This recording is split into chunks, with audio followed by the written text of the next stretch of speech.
Hello everyone, this is Fareed Khan, and in this episode of Unpopular Opinions on Zalmi TV, I am joined once again by Abdul Ghaffar, who is a sports journalist at Dawn News. Ghaffar भाई कैसे हैं आप?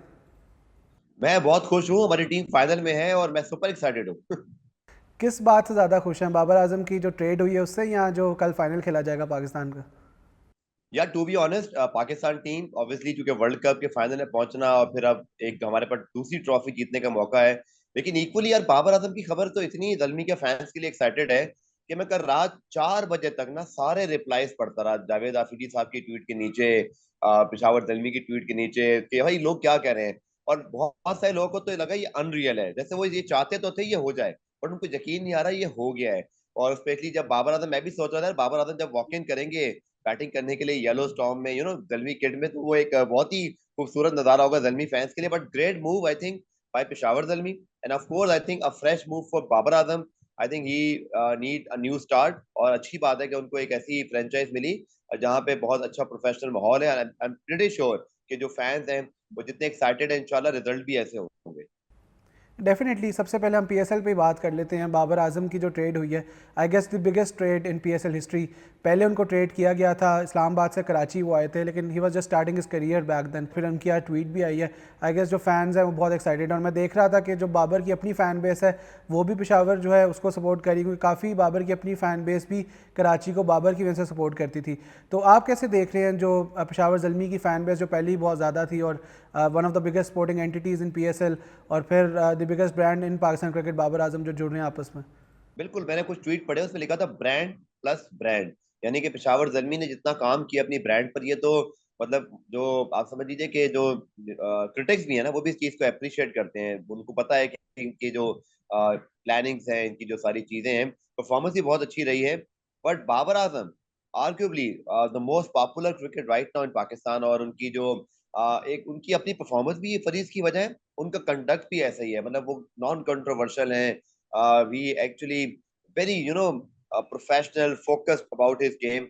And I'm literally thinking about Darren Semi, the most successful T20 captain ever, who is the coach of Peshawar Zalmi. Mohammad Akram, the most professional, the most consistent, director cricket, and of course the coach of Peshawar Zalmi. Then जो एक पिशावर जलमी का एक माहौल है। और फिर आपने जैसे बात की फरीद, इसमें कोई शक ही नहीं है कि दुनिया भर में पिशावर जलमी के फैंस बसते हैं। इसका ये सबूत भी है कि देखें ग्लोबल जलमी, यानी कि फुटबॉल क्लब्स के अंदर इसकी बड़ी कम मिसालें हैं। चंद एक सिर्फ जो है ना इंटरनेशनल फुटबॉल क्लब्स हैं जिनकी पूरी दुनिया में जो है वो क्लब्स हैं या जो उनके फैन बेस हैं। Peshawar Zalmi is the only franchise in the Asia, IPL में मैंने नहीं देखा कि किसी के इतने सारे क्लब्स हो ओवर 35 कंट्रीज के अंदर, और वो एक फैन बेस पूरी स्टैब्लिश्ड है ऑर्गेनाइज तरीके से। तो ये तो पहले ही बहुत जो है ना वो एक बड़ा प्लेटफॉर्म इनके पास था। और ये बाबर आजम की शमूलियत I think is just like icing on the cake, cherry on the top, you can say anything. आप सारे इडियम्स ले आए जो आपको उससे याद आ जाए कि ये तो बहुत ही एक ड्रीम चीज हुई है मेरे ख्याल में। फैंस बड़े एक्साइटेड हैं। और जैसा हमने देखा फरीद के, मैच तो आपको पता है न्यूज से मेरा ताल्लुक है और हम हर वक्त हेडलाइंस देख रहे होते हैं। Believe me, the moment Peshawar Zalmi Javed Afridi साहब ट्वीट दिस, ये खबर ब्रेकिंग न्यूज थी, it goes viral on the internet. ये पूरे पाकिस्तान की जो इस वक्त खबरनामे हैं, जो नशरियाती इदारे हैं, उनकी हेडलाइन थी वहां। ये हेडलाइन बाद में आ रही है कि ड्राफ्ट हो गया, पहली हेडलाइन आ रही थी पेशावर जलमी में जो है वो बाबर आजम चले गए, उसके बाद फिर ड्राफ्ट की मूव आई कि भाई ड्राफ्ट, सॉरी, ये जो रिटेंशन हैं वो हो रही हैं और फिर कौन कहा गया है। I think it's as you said very rightly the biggest ever trade and transfer of the PSL history, and I think it's a time for Zalmi fans to celebrate. अच्छा गफार भाई, 493 फॉरेन प्लेयर्स ने अपने आप को रजिस्टर करवाया HPL PSL के draft के लिए। डेविड मिलर है उनमें, मोइन अली हैं। हमने देखा प्लैटिनम और डायमंड कैटेगरीज जो हैं वो कल रिवील की गई पीएसएल की तरफ से आप कौन से ऐसे प्लेयर्स देख रहे हैं कि जिनको इस दफ़ा एचपीएल पीएसएल में शामिल करना चाहिए? देखिए टू बी ऑनेस्ट, आज आपने देखा होगा कि ऑस्ट्रेलियन मीडिया ने एक बड़ा जबरदस्त आर्टिकल छापा कि भाई आईपीएल क्या पीछे रह गया और पीएसएल क्या होम ग्रोन T20 स्टार्स। भाई उन्होंने कहा कि वो खिलाड़ी हैं जिनको आईपीएल में जगह नहीं मिलती, बट ये दुनिया की बेस्ट टीम बन गए हैं। तो मेरे ख्याल में I think very time to celebrate first ever own talent कि हम जो वर्ल्ड चैंपियन इंशाल्लाह अगर बनते भी हैं, और या सेमी फाइनल में जो आए हैं, ये सारे प्लेयर्स पीएसएल के हैं, ये सारे प्लेयर्स आईपीएल नहीं खेलते। This is the biggest difference now in PSL IPL के भाई दुनिया की बेस्ट टीम के 20 प्लेयर तो वहां होते ही नहीं और यहाँ 20 प्लेयर मौजूद हैं। But coming to your point, definitely यार मुझे लगता है फॉरेन प्लेयर का रोस्टर इस बार बहुत ही शानदार है। आप देखिए कि मोइन अली, आदिल रशीद, इसी तरह आनंद फिंच, आपके पास Tim David, Rilee Rossouw, Multan Sultan में मौजूद हैं, इसी तरह जैसन रॉय हैं, कोयटा में और वो जा सकते हैं दोबारा या मौजूद है शायद वो रिटेंशन के अंदर। इसी तरह आपके पास निगीडी आ गए हैं, आपके पास राइली रोसो हैं, आपके पास बहुत सारे इस तरह के प्लेयर्स हैं। आई थिंक मुझे तो लग रहा है कल लोगों ने बड़ा अच्छी बात की कि लगता है एक टीम बढ़ाने का वक्त तो नहीं आ गया कि बहुत सारे प्लेयर तो अनसोल्ड रह जाएंगे। बट यही शायद मुझे लगता है फरीद इस लीग की अब तक सबसे बड़ी कामयाबी है कि कंपेटिटिवनेस बहुत ज्यादा है। 6 टीमें इस वक्त बिल्कुल सही मुनासिब मिकदार है इस पीएसएल के अंदर, चूंकि इससे ना एक क्वालिटी क्वांटिटी बहुत अच्छे तरीके से बैलेंस हुई हुई है। क्योंकि हम अगर देखें तो आपको पता है कि बहुत सारे प्लेयर्स को तो 11 में जगह मिलना मुश्किल होता है और बड़े सख्त फैसले करने पड़ते हैं। तो आई थिंक इंशाल्लाह 1-2 साल में जैसे 10वें सीजन के बाद जो हमने सुना है कि शायद कोई टीम जब ऐड होगी वो एक अलग सिनेरियो है, लेकिन 6 टीमों के साथ ये सब जो इतने सारे खिलाड़ी आए हैं फरीद, आपको और पता, हम कल भी इस बारे में बात कर रहे थे कि हम तो ये सोच रहे हैं कि कौन पिक होगा और कौन रह जाएगा, और क्या कोई रेलीगेट होके तो नहीं पिक होगा, या कोई वाइल्ड कार्ड या इस तरह की चीजें बनेगी। तो मेरे ख्याल में ये बहुत ही जबरदस्त सूरत हाल है पाकिस्तानी फैंस के लिए। बट आप खुद देखें कि बहुत सारे पाकिस्तानी प्लेयर्स रिटेन हुए हैं, इट मीन्स के ये सच्ची बात है। आपको पता है कि मुझे कभी कभी पाकिस्तान टीम से ज्यादा प्रोफेशनलिज्म जो है ना वो फ्रेंचाइजीज की पिक्स में नजर आता है। They are very honest and very brutal. Brutal इस लिहाज से कि वो सख्त फैसला करने से नहीं घबराते। अगर उनको लगता है कोई ठीक है तो वो है, जो नहीं है तो फिर आप उसको थैंक यू कहते हैं, खुदा हाफिज कहते हैं। और यही लीग का हुसन है कि आपको ये सीखना पड़ता है। शायद हमारी फ्रेंचाइजीज ने पहले 3 सीजन ऐसा नहीं किया, बट बाद में सबको ये फेज आ गया उनका कि अब हमें थोड़ा सा फ्रेश फेसेस चाहिए होंगे। तो मुझे तो लगता है फरीद बहुत सारे प्लेयर जो है ना वो फॉरेन प्लेयर शायद रह जाएंगे। और आप देखें ना, क्रिस गेल यहाँ पिक नहीं होते क्योंकि पता था पिचेस पे नहीं चलते। पोलार्ड का भी यही सीन रहा। तो हमारी लीग का स्टैंडर्ड बहुत हाई है। ये आपने बहुत दफा सुना है, आप बिल्कुल सामने बैठ के प्रेस कॉन्फ्रेंस में जेपी डुमनी आए थे, इसी तरह बहुत बड़े बड़े प्लेयर्स से हमने सुना, उन्होंने बोला भाई bowling standard is the best in the PSL, 140 plus के आपके पास बॉलर हैं। अब आप देखें ना, मुल्तान सुल्तान ने अपने इमर्जिंग कैटेगरी के प्लेयर्स भी रिटेन किए, इसी तरह पेशावर जलमी ने किए हैं, इसी तरह जैसन रॉय और सॉरी कोयटा ग्लेडिएटर्स में भी। तो आप देखें कि जो आपका लोकल टैलेंट है वो इटसेल्फ बहुत उसमें स्पार्क है।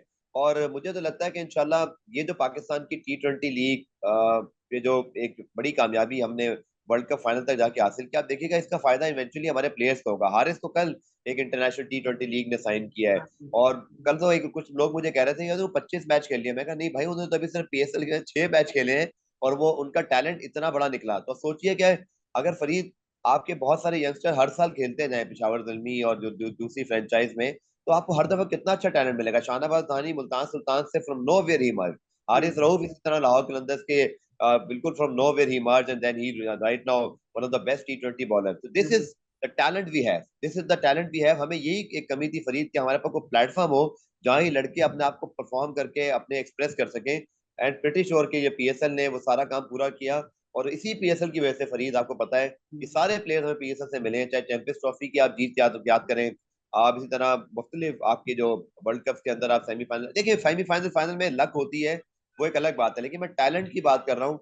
अगर किसी मुल्क को फरीद आप सोचें कि 2009 से लेके 2015-16 तक उसको मुल्क में क्रिकेट ना मिली हो, उस मुल्क में जहां पर जिसके प्लेयर्स को दुनिया की टॉप टीम में डिप्राइव किया जाए पॉलिटिकली, उसको खिलाया ना जाए, और ऐसा जो मुल्क है वो चैंपियंस ट्रॉफी भी जीते हैं, 2009 का वर्ल्ड T20 भी जीते हैं, वो सेमीफाइनल सबसे ज्यादा 6 खेल जाए। Super proud of this team यार, कि ये हमारा रेजिलियंस शो करता है कि कितने रेजिलियंस हैं हम लोग, कि हम लोग मुश्किल वक्त में भी अपने आप को मनवाना जानते हैं। और ये पाकिस्तान क्रिकेट ने अपना लोहा मनवाया है दुनिया के अंदर। बिल्कुल सही कह रहे हैं। हम T20 वर्ल्ड कप के फाइनल पर भी बात करेंगे, और पाकिस्तान जो है वो तीसरा फाइनल खेल रहा है अपना। इंग्लैंड, श्रीलंका और पाकिस्तान 3 ऐसी टीम्स हैं जिन्होंने 3-3 फाइनल्स खेले हैं, जो कि सबसे ज़्यादा हैं अमंग एनी अदर टीम। अब मुझे ये बताएं कि जो 1992 की सिमिलैरिटीज़ की हम बात कर रहे थे, वो रमीज़ राजा साहब की भी प्रेस कॉन्फ्रेंस कल हो रही थी, वो भी यही कह रहे थे कि अनबिलीवेबल है, क्योंकि उनको भी यकीन नहीं आ रहा कि इतनी सिमिलर जो है वो परफॉर्मेंसेस पाकिस्तान की रही हैं। और उसी तरह से मेलबर्न में 30 साल बाद अब फाइनल खेलेंगे इंग्लैंड और पाकिस्तान। ये पहली दफ़ा हो रहा है कि एक ही वेन्यू पर 2 टीम्स जो हैं वो T20 वर्ल्ड कप का और ODI वर्ल्ड कप दोनों का फ़ाइनल खेल चुकी हैं। तो मुझे बताएं कि क्या एक्सपेक्टेशंस है आपकी पाकिस्तान से, क्योंकि फ़ाइनल में पहुंचना ही आई गेस बहुत बड़ी बात थी पहले 2 मैचेस हारने के बाद। और ये मैं स्टैट देख रहा था, मैंने स्टैट निकाला भी कि जिम्बाब्वे और इंडिया से पाकिस्तान हारा है। अब तक कोई भी ऐसी टीम नहीं है जो अपने पहले दोनों मैचेस हार कर या तो ODI वर्ल्ड कप जीती है या T20 वर्ल्ड कप जीती है। आपने बात की एक्साइटमेंट की, तो मेरे ख्याल में जिस तरह जोस बटलर और बाबर आजम एमसीजी के रूफ पे पहुंच गए, बस दिल तो यही चाह रहा है यहाँ से फ्लाइट पकड़े सीधा रूफ पे पहुंच जाए और इस फाइनल को उस बड़े नज़ारे से देखें। Is really exciting. और डेफिनेटली जैसे आपने कहा फरीद के, हमारा स्टार्ट बहुत बुरा था, लेकिन हमारा स्टार्ट 92 में बहुत बुरा था, और हमारा 2009 में भी हम अपना मैच हार गए थे। बट दैट एक्चुअली शोज के ये बहुत जरूरी होता है फरीद, मुझे लगता है कि peeking at the right time. South Africa का ये प्रॉब्लम ओवर द इयर्स है कि वो चोक कर जाते हैं। अब इंडिया के मुतालिक भी कपिल देव ने कल कह दिया जी, वो भी एक ऑलमोस्ट चौकर ही बन गए हैं। और साउथ ऑस्ट्रेलिया पहली मर्तबा, टू बी ऑनेस्ट, अपने मुल्क में मुझे उम्मीद नहीं थी कि वो इस तरह पहले राउंड में बाहर होंगे। बट वही बात होती है फरीद के, आईसीसी इवेंट्स के अंदर आपको लक भी चाहिए, peeking at the right time भी चाहिए, और जो सबसे बड़ी चीज है ना, वो बड़े मैच जीतने का आपको हुनर आना चाहिए। पाकिस्तान ने साउथ अफ्रीका को इस तरह कंप्रीहेंसिवली हराया, आई थिंक वो किसी को नहीं बोलना चाहिए कि Pakistan team on a given day 4 out जल्दी और हो गए थे, उसके बावजूद भी हम क्या कर सकते हैं। पाकिस्तान की इस टीम में जो सबसे इंपॉर्टेंट चीज मुझे लगता है फरीद, एक आइडियोलॉजी का क्लैश हमने क्रिएट कर दिया पूरी दुनिया में। Look at how England is playing and look at the way Pakistan is approaching in the T20s। लेकिन हमारे पास जो सबसे बड़ा फायदा है फरीद, मुझे लगता है जो हमें वर्ल्ड कप में भी फायदा रहा ओवर द इयर्स, और इस फाइनल में भी हो सकता है, I think we have the superior bowling attack. ये जोस बटलर ने भी कहा, उन्होंने कहा हमें पता है कि उनके फास्ट बॉलर्स कितने अच्छे हैं, चैलेंज रहेगा। क्योंकि फरीद 140 प्लस के अगर आपके पास चारों फास्ट बॉलर हो, और जो बहुत अच्छी चीज मुझे लगी, आई थिंक मैं शॉन टेट को यहाँ जरूर सराहूंगा, कि अगर आप नसीम शाह की डेथ बॉलिंग देखें, उनके जो स्लोअर वंस हैं, वेरिएशन हैं, वो बहुत ही खतरनाक टाइम होता है। दुनिया का हर बेस्ट बॉलर वहां पिट जाता है, उसको चौके छक्के पड़ते हैं। बट पाकिस्तान के बॉलर्स ने साबित किया कि नई बॉल के साथ शाहीन अगर लीथल या बहुत ही डेंजरस है, बट नीचे हारिस रऊफ और वसीम जूनियर, या जो इवन नसीम शाह बहुत कम तजर्बे के साथ, यानी नसीम शाह का और अभी मोहम्मद वसीम जूनियर का तजर्बा कुछ है ही नहीं, वो तो बहुत यंग है, बट जो स्किल लेवल वो शो कर रहे हैं, आई थिंक इंग्लैंड को भी इस बात का पता है। आई थिंक कल फरीद मेरे ख्याल में जो मोस्ट इंपॉर्टेंट चीज है, बिल्कुल हमें पता है बारिश की सबसे पहले बात करनी है कि अल्लाह करे पहले तो मैच हो जाए, लेकिन ये अच्छी खबर है जो मुझे पता चली है कि शाम 6 बजे के बाद वहाँ थोड़ा सा मसला साफ है। तो लेट्स होप कि वहाँ का ड्रेनेज सिस्टम इस तरह वो मशहूर है कि जल्दी वो सब कुछ क्लियर हो जाए। बट पाकिस्तान का जो फरीद, मुझे लगता है कि 6 पावर प्ले के ओवर है हमारी बॉलिंग के, आई एम वेरी एक्साइटेड कि अगर पाकिस्तान वहां किसी तरह एक ब्रेक मारता है, वहां पे इंग्लैंड की 1-2 विकेटें गिरती हैं, और यही बहुत इंपॉर्टेंट होगा। अगर इंग्लैंड एक स्टार्ट लेने में कामयाब हो गया, then they will be unstoppable. तो हमें तो नई बॉल को काउंट करना ही करना पड़ेगा। Shaheen spell absolutely going to key. फिर मुझे लगता है कि हारिस या नसीम जो उनके साथ सपोर्टिंग एक्ट हैं, I think they need to be very discipline, क्योंकि जरा से भी ऑफ द मार्क हुए, we know what Hales and you know Jos Buttler can do. तो it's a very exciting time, कि रात से ही सपने आ रहे हैं, ख्वाब में मिक्स हो गए कि भाई अच्छा होगा कि बुरा होगा। तो बस वो एक एक्साइटमेंट बहुत ज्यादा है, और बस अब यही इंतजार है कल जल्दी से यार सुबह 12:30 बजे टॉस हो जाए, 1 बजे मैच शुरू हो जाए, और फिर ये सब कुछ हो जाए। क्योंकि उससे पहले ना आई फेल्ट के दिल की धड़कनें तेज हुई हुई यार, कि होगा क्या।